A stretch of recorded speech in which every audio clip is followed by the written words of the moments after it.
네, 안녕하십니까. 뷰티 플래너 닥터 싱글입니다. 며칠 동안 육아일에 전념을 하다 보니까 업로드가 늦어졌습니다. 이 점 양해 부탁드리겠습니다. 자, 오늘은 저번 시간에 문진법에 대해서 공부를 했었는데, 과거 염색 기록에 대해서 이래저래 떠들 양이 많다 보니까, 전체를 다 못 메꿨습니다. 그래서 오늘은 파마 이력, 그리고 샴푸 습관, 그리고 기타 등등 음주량이라든가 흡연, 뭐 다이어트 유무, 뭐 근무 조건, 이런 것들은 크게 중요한 건 아닌데, 그래도 염색 같은 경우에는요, 근무 조건에 따라서 빚을 많이 받냐, 안 받냐. 여기서 말하는 빚이라는 것은 자외선을 말하겠죠. 자외선으로 인해서 색감이 많이 퇴색될 수가 있기 때문에 실내 근무자냐 아니면 실외 근무자이냐에 따라서 이제 색상의 퇴색도가 빨라질 수도 있고 조금 더 젖어질 수도 있고 그렇게 될 수가 있는 거고요. 또 참고로 말씀드리면 회색도라든가 물 빠짐에 대해서는요, 조금 차이가 있습니다. 물 빠짐이라고 하는 것은 우리가 샴푸를 하는 과정에 물이 모발 속으로 들어가서 이게 분자 구조가 단백질이 느슨해지는 과정에 그 들어갔던 물이 말리는 과정에 같이 빠져나와서 희석돼서 나올 때 그거는 우리 물이 빠졌다라고 얘기를 하는 거고요.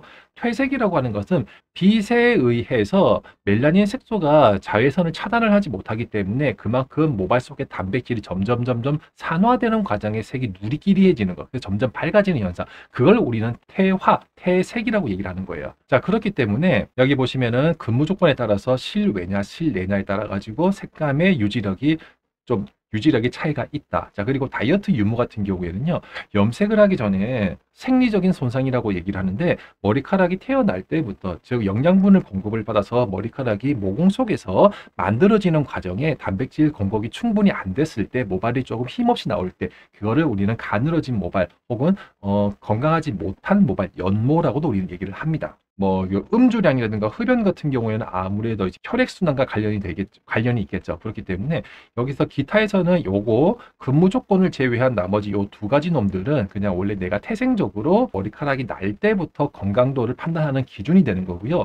그리고 샴푸 습관 같은 경우에는 샴푸할 때 아침에 하냐, 저녁에 하냐, 뭐 또 몇 분도 물론 중요하긴 하겠죠. 그런데 아침보다는 저도 항상 말씀드리는 것이 저녁에 하는 것이 더 좋다. 이거에 대해서 또 많이 떠들다 보면은 또 시간이 하루 종일 걸립니다. 이거 같은 경우에는 탈모, 두피 관리와 좀 연관이 되어져 있는 건데, 염색에 대해서 설명을 좀 드리면 염색은 모발 쪽인 거잖아요. 자, 그래서 모발 같은 경우에는 아침에 하나 저녁에 하나 큰 문제는 되지는 않습니다. 다만 두피 건강을 위해서라도 아침보다는 저녁에 하는 것이 맞겠죠. 엄밀히 따지면은 뭐 낮과 밤이 보통 이제 주기가 바뀌는 분들은 계시잖아요. 뭐 저녁에 일을 하시고 아침에 주무시는 분들 있는 것처럼.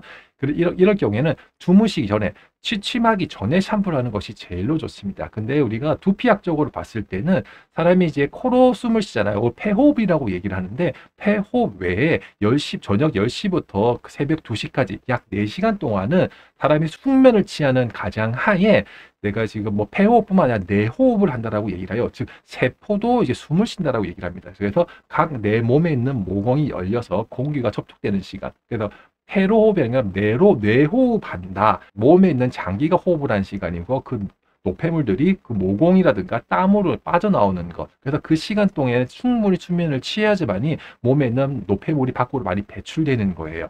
이해되셨죠? 자, 그렇기 때문에 특히 모발 같은 경우에는 여기 이게 머리카락이 굉장히 많잖아요. 그리고 모공도 굉장히 많기 때문에, 그래서 저녁에 만약에 샴푸를 안 하고 주무시게 되면은 모공이 막혀 있는 상태에서 거기 피지라든가 기타 이물질들이 고여 있는 상태에서 여기를 청결하게 하지 않고 주무시게 되면은 뭔가 좀 모공이 숨을 못 쉬기 때문에 건강한 모발이 만들어질 수가 없겠죠. 그걸 나타내는 거고요. 얼마나 하느냐, 이거 같은 경우에는 보통 1, 1, 1이라고 말씀드리거든요. 샴푸도 그렇게 오랫동안 할 필요는 없습니다. 최소 못해도 3분은 샴푸는 하라고 말씀 좀 드리거든요. 자, 그 이유는 뭐냐면은 샴푸를 할 때 먼저 물을 적시잖아요. 그죠? 그 적시는 시간을 제외해 놓고 샴푸를 짜서 머리에 이게 거품을 내서 마사지 최소 1분 정도. 자, 그리고 1분에서 2분 동안은 충분히 머리를 헹궈줘라. 그래서 머리를 헹구는 과정에서도 가벼운 마사지가 중요하겠죠. 그죠? 근데 여기서 중요한 것은 헹구는 과정에 강한 압은 오히려 피지를 더 자극시키기 때문에 피지 분비를 더 유발시킬 수가 있습니다. 자, 그래서 최초 1회 때 샴푸 이게 마사지 테크닉 할 때 1분 동안은 적당한 압으로 충분히 해주시는 건 거고, 그리고 1에서 2분 정도는 또 충분히 깨끗하게 헹궈 주시는 것이 제일로 중요합니다. 그리고 또 마지막에 뭐 또 1분, 일본에 헹구는 과정에서 1, 2분을 말씀드렸는데, 마지막 여기 1, 2분 사이에 깨끗이 헹궈 놓고 뭐 린스를 하든 뭐 트리트먼트는 뭐 별개의 문제이기 때문에 이렇게 보통 3분 정도가 샴푸하는 것이 제일로 적당하다라고 저는 말씀을 드리고 싶고요. 그리고 저한테 가장 많이 하는 질문이 뭐냐면은 이겁니다. 하루에 2번 하는 게 좋습니까? 1번 하는 게 좋습니까? 제가 지성이기 때문에 샴푸를 아침 저녁으로 하는데 솔직히 저 같은 경우에 너무 지나친 샴푸 횟수는 오히려 또 두피 건강에 안 좋다라고 저는 말씀 좀 드립니다. 그 이유는 뭐냐면은 피지라는 것은 하루마다 각각 하루에 분비되는 양이 다른데 보통 평균적으로 하루에 피지 분비량이 4에서 한 6g 정도가 나오는 것이 정상이라고 하네요. 피지가 지가 알아서 두피를 보호해주기 위해서 이게 분비를 하는 거거든요. 샴푸를 하고 나면 머리가 메말라 있기 때문에 두피가 메말라 있기 때문에 메말라 있는 두피 즉 피부에 수분을 보호해주기 위해서 피지가 분비가 됩니다. 서서히 코팅이 되는 거예요. 자, 그런데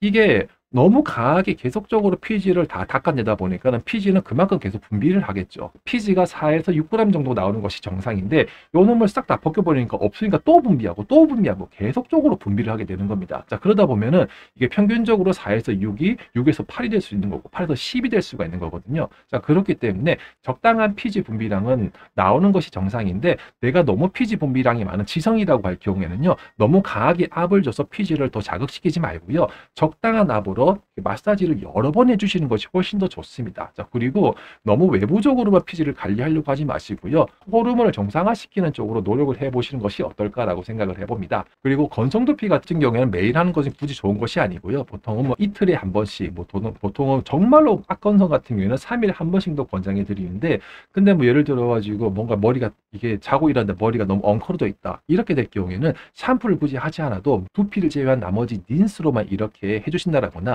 혹은 보통 이 샴푸를 보게 되면은 그게 계면 활성제가 음이온이냐 양이온이냐에 따라 가지고 뭐 세정력이 달라지는데, 뭐 이렇게 예를 들어서 너무 두피가 많이 건조하신 분들 같은 경우에는 뭐 산성 샴푸를 사용하셔도 되긴 하지만은 그보다 조금 더 좋은 것은 이제 비이온 샴푸라든가 양쪽성 계면 활성제 샴푸 이런 것들도 있거든요. 그래서 얘가 좀 기능성이 좀 비싸긴 합니다. 그런 놈으로 이제 매일 샴푸를 하시는 것도 괜찮은 방법 중에 하나라고 생각이 듭니다. 자, 그리고 밑에 한번 보게 되면은 샴푸의 종류 제가 다 말씀을 좀 드렸네요. 제가 말씀드렸던 것이 알칼리 샴푸가 세정력이 강한 샴푸이기 때문에 특히 염색을 한 모발 같은 경우에는 오히려 색감을 빨리 퇴화시키고 퇴색시키는 작용을 하고요. 그리고 산성 샴푸는 뭐 여러분 알다시피 그 계면 활성제가 산성이기 때문에 세정력이 다소 좀 약합니다. 하지만은 색상의 유지력으로만 봤을 때는 그래도 산성 샴푸가 조금 괜찮은 샴푸이기 때문에 컬러 전용 샴푸로 산성 샴푸가 많이 나와져 있습니다. 자, 그리고 중성 샴푸라든가 기능성 샴푸라고 나와져 있죠. 기능성으로 나와 있는 것이 비이온 계면 활성제라 그래서 그 계면 활성제가 거의 안 들어가 있는 그런 샴푸이기 때문에 뭔가 치유의 목적으로 사용될 때 기능성 샴푸를 많이 사용을 하고요. 중성 샴푸가 양쪽성 계면 활성제라 그래서 플러스와 마이너스가 적당하게 들어가 있는 거예요. 예전에 보통 우리 샴푸 보면은 하나의 샴푸로, 옛날 건데 하나의 샴푸로 두피 세정과 모발 케어까지 같이 하세요. 이런 식으로 양쪽성 계면 활성제가 고르게 들어가 있어서 그냥 하나로 끝내는 올인원 샴푸, 이렇게 생각을 하시면 될 것 같습니다. 그리고 또 파마 이력 같은 경우에는 솔직히 제가 이제 염색 강사로 오랫동안 하다 보니까는 파마한 머리에 염색을 했을 때 색감이 다소 얼룩져 보이는 이유는요, 색감은 잘 들어갔지만은 빛의 굴절로 인해서 휘어진 부분이 다소 어두워 보이고 쫙 펴져 있는 부분에 원색이 보이는 경우입니다. 그래서 약간 착시 현상이라고 볼 수가 있는데, 문제는 뭐냐면은 이제 파마를 한 머리에 염색을 했을 때는 일반 펌 같은 경우에는 큰 문제가 되진 않는데, 간혹가다 보다 열펌 같은 거, 강한 치유를 사용해서 열펌을 한 모발 같은 경우에는 염색을 할 때 다소 방해되는 요소가 좀 있습니다. 자, 그래서 이런 것 저런 것도 참고를 하셔라고 일단 이건 기본적으로 설명을 좀 드리도록 하겠습니다. 여기까지 얘기를 하고 다음에는 이제 요거 약제 선택법 요걸 볼 건데, 여기 나갈 수 있으려나 모르겠네. 아무튼 요거는 제가 지금 커피 한 잔 마시고 와서 이제 바로 연이어서 설명하도록 하겠습니다.